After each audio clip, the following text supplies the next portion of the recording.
Ang lumang payong. Sa isang maliit na baryo, sa paanan ng bundok, nakatira ang isang batang babae na ang pangalan ay Elena. Siya ay 14 na taong gulang, maganda, matalino, at laging bida sa eskwela. Madalas siyang purihin ng mga guro at kapitbahay, kaya't unti-unti siyang naging mapagmataas. Hindi niya gusto ang mga lumang bagay. Para sa kanya, kung hindi maganda o bago, wala nang halaga. Madalas niyang pangaralan ng kanyang Lola Rosa na itapon na ang mga lumang gamit sa bahay. Isang hapon, habang naglilinis sila ng lumang aparador, nakakita si Elena ng isang kupas, kalawangin at may butas na payong. "Lola, bakit niyo pa po ito'y tinatago? Tong payong na ito, ang pangit na oh, basura na to," sabi ni Elena habang pinandidirihan ng hawakan ng payong. Ngunit ngumiti lamang si Lola Rosa. Hinawakan ng payong at marahang hinaplos ito. "Anak, hindi lahat ng luma ay dapat itapon. Yan ang payong na nagligtas sa buhay ko noon. Hindi mo pa alam ang kwento nito." Ngunit imbis na makinig, napailing lang si Elena at tumawa ng bahagya. Hindi siya naniniwalang may saysay pa ang isang sirang payong. Makalipas ang 2 linggo, isang malakas na bagyo ang dumating sa kanilang bayan. Tuloy-tuloy ang malakas na ulan at hangin. Kumukulog, kumikidlat, at ang ilog sa tabi ng baryo ay mabilis na umaapaw. "Lola, ang lakas ng ulan. Tumataas na po ang tubig," sigaw ni Elena habang nanginginig sa takot. "Anak, huwag kang mag-alala. Handa tayo," sagot ni Lola habang kalmado, ngunit alerto. Ngunit nang buksan ni Elena ang ilaw, brown out na. Wala na rin flashlight na gumagana. Tanging dilim at ugong ng hangin ang bumabalot sa kanilang paligid. Lalong lumakas ang ulan hanggang sa ang tubig sa labas ng bahay ay umabot na sa tuhod. Kinakabahan si Elena. Hindi pa niya naranasan ang ganitong sitwasyon. "Lola, paano tayo lalabas? Ang lalim ng tubig." "Anak, kapit ka lang sa akin. Kailangan nating pumunta sa evacuation center bago pa tumaas ang baha." Nagmamadaling nag-impake si Lola ng kaunting damit at pagkain. At bago sila lumabas ng bahay, kinuha niya ang lumang payong mula sa aparador. Nagulat si Elena. "Lola, yan po ba ang gagamitin natin? Butas na yan. Baka lalo lang tayong mabasa." Ngumiti si Lola. "Anak, minsan ang mga bagay na minamaliit natin, sila pa ang pinakakailangan natin sa oras ng panganib." Paglabas nila ng bahay, sumalubong ang malakas na hangin at ulan. Halos tangayin silang maglola. Ngunit sa kabila ng lakas ng ulan, ang payong ay tila nanatiling matatag. Kahit may butas sa gilid, hindi bumigay ang hawakan. "Hawak ka lang sa akin, Elena. Huwag kang bibitaw," sabi ni Lola habang inilalagay ang payong sa ibabaw nito. Habang naglalakad sa baha, may mga bumabagsak na sanga ng puno. At ang kalsada ay halos hindi na makita. Naramdaman ni Elena ang matinding takot. Isang takot na hindi niya kailanman naranasan dati.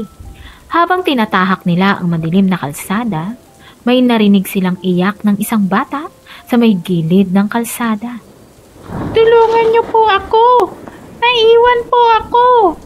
Sigaw ng isang batang lalaki na halos 6 na taong gulang. Nagulat si Elena. "Lola, may bata po." "Anak, puntahan natin siya," sagot ni Lola na walang pag-aalinlangan. "Pero Lola, baka mabagsakan tayo ng mga puno," nanginginig na sabi ni Elena. Hinawakan ni Lola ang kamay ng apo. "Elena, hindi lang sarili natin ang dapat nating isipin sa panahon ng panganib. Ang kabayanihan ay hindi laging kailangan ng perpektong kagamitan, kundi matatag na puso." Dahan-dahan nilang nilapitan ang bata at kinuha ito papunta sa kanila. Sa bawat hakbang, Ang payong ang nagsilbing proteksyon laban sa malakas na ulan at mga nagtutumbahang mga puno. Sa wakas, nakarating silang tatlo sa evacuation center. Basang-basa, nanginginig, ngunit ligtas. Pagdating sa evacuation center, nagpalit sila ng damit at kumain ng mga pagkain. Inihanda ng mga tao doon. Tahimik si Elena habang nagmamasid. Tiningnan niya ang lumang payong na nasa tabi niya. Basag na ang ilang parte. May dumagdag pang butas sa tela. Ngunit ito ang naging sandigan nila sa gitna ng unos. Lumapit siya kay Lola Rosa. Niyakap ito ng mahigpit at humingi ng tawad habang umiiyak. Lola, patawad po. Ngayon ko lang po naintindihan. Hindi pala kailangang bago para maging mahalaga. Salamat po sa mga payo. Ngumiti si Lola at hinaplos ang buhok ni Elena.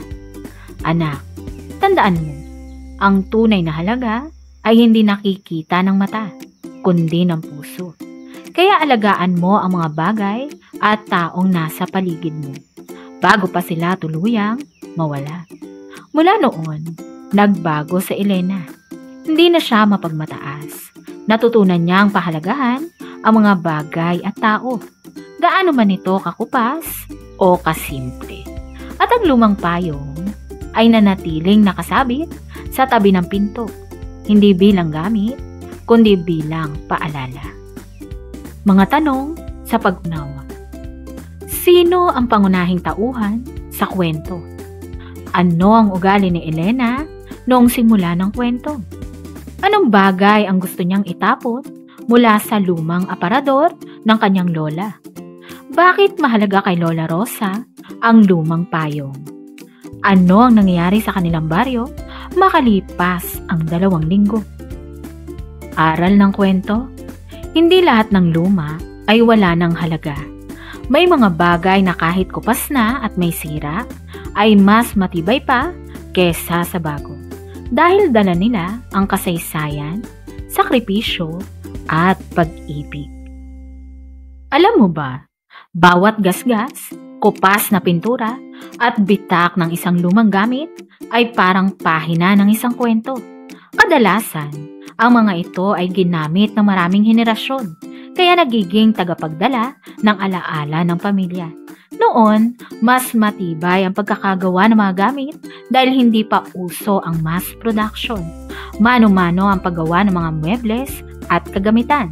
Kaya madalas gawa ito sa solidong kahoy at matitibay na materyales. Halimbawa, sa mga lumang bahay sa Pilipinas, may mga baul na hindi lang pinaglalagyan ng damit. Madalas itong taguan ng mga halagang dokumento, pera at lihim ng pamilya. Ang mga lumang payong, abaniko o damit ay madalas minamana sa mga babae ng pamilya. Ito ay sumisimbolo ng tradisyon at karangalan. Kaya kahit kupas na, hindi ito basta-basta itinatapon. Parang tulay ito ng nakaraan at kasalukuyan. May mga museo sa Pilipinas at ibang bansa na naglalaman ng gamit mula pa sa panahon ng mga ninuno at buhay pa rin ito hanggang ngayon. Dahil pinangangalagaan ng mabuti. Meron ka bang bagay sa bahay na luma pero may espesyal na halaga? Maraming salamat sa inyong walang sawang pagsuporta at panonood ng ating mga kwento. Naway may napulot kayong aral na maibabahagi rin ninyo sa inyong pamilya at mga kaibigan. Kung nagustuhan ninyo ang kwentong ito, huwag kalimutang i-like, i-share, at i-follow ang ating pahina para sa mas marami pang makabuluhang kwentong pampamilya, pangkabataan, at pang-inspirasyon. Tandaan, ang lumang gamit ay parang tahimik na saksi. Hindi man nagsasalita, ngunit kayang magkwento ng libu-libong alaala. Muli, ako si Aling Tetay na nagsasabing, sa bawat kwento may aral, at sa bawat aral may pag-asa.